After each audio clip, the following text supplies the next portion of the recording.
Uh, yeah, my goodness gracious. They're really raising the stakes for this one, because, okay, I'm just gonna tell you what happens next in the book.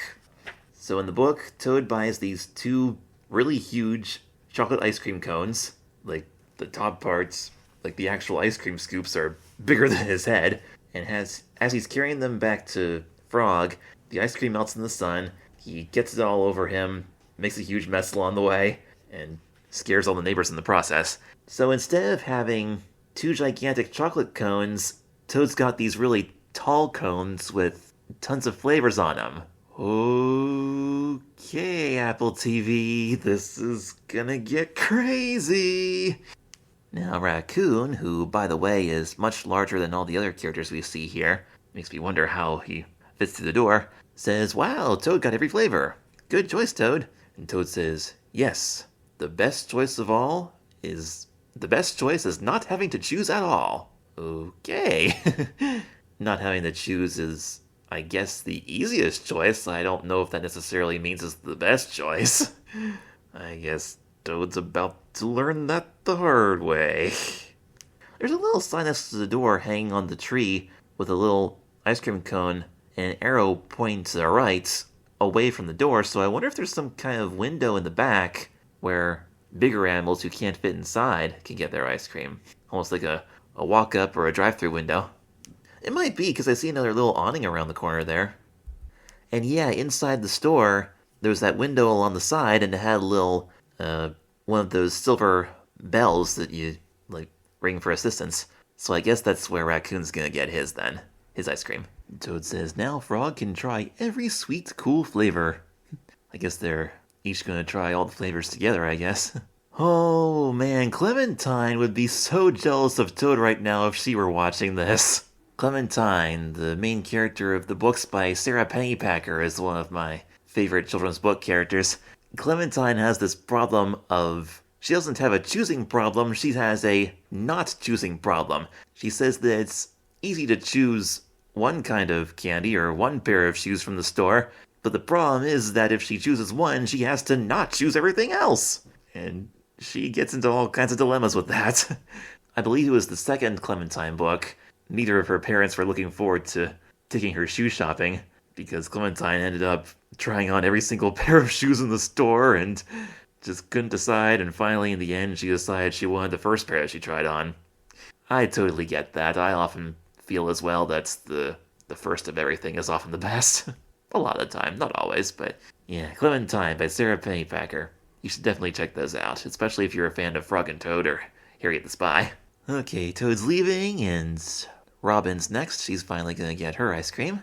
I mean, I'm glad Toad is very generous by thinking of how pleased Frog will be by buying all these flavors, but still not so sure this is a good idea. Well, actually, I know this is not a good idea because I've read the book, but we'll find out why in a few moments here. So he's walking along, singing the ice cream song to himself. Raspberry, huckleberry, ground cherry.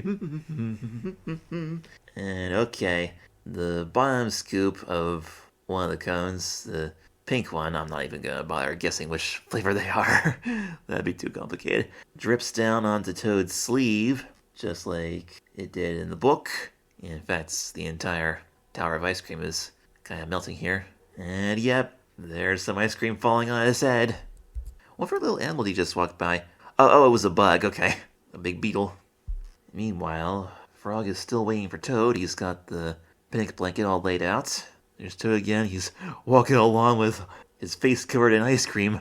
He just ran into a dandelion. I'll bet he's gonna be all fuzzy now. Coming out from behind the leaves.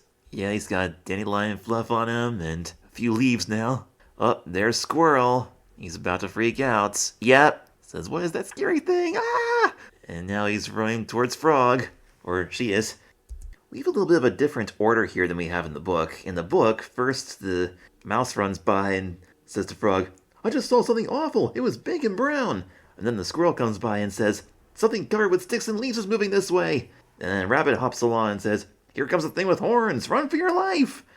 But it seems like Squirrel's explaining everything right away, so I don't know if we're going to see the mouse and the rabbit again or not.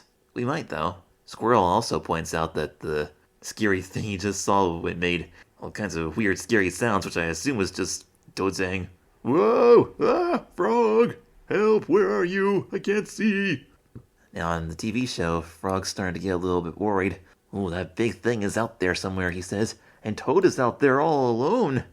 He was trying to get the umbrella set up, but it closed on top of him, covered his face, and he fell down. But still, that's not as big of a complicated situation that Toad's in right now. He's all covered in ice cream and leaves and twigs, looking as creepy as ever. "Oh, here's Field Mouse, okay." And the mouse ran away and ran over to Frog. What's he gonna say? Mouse pretty much says the same thing that Squirrel says, though. It's just something big and scary covered with leaves and twigs. He doesn't say that the thing is big or brown, though, because the ice cream is all different colors. It's not just brown chocolate ice cream like it is in the book. I wonder if anybody's gonna mention a thing with horns. Toad doesn't have the cones on his head yet, but maybe he will. We'll see. Oh, here we go. Tripped and fell, and now the horns are stuck to his face. They're kind of on the sides of his head, though. I wonder if they'll end up on top in a second. "Oh, poor Toad," he says. "What is happening to me?" Oh, I'll bet that's making Frog wonder if the thing got him. If that monster is attacking Toad. Yeah, as much as I like ice cream, I'm so glad I'm not in the mess that Toad's in right now.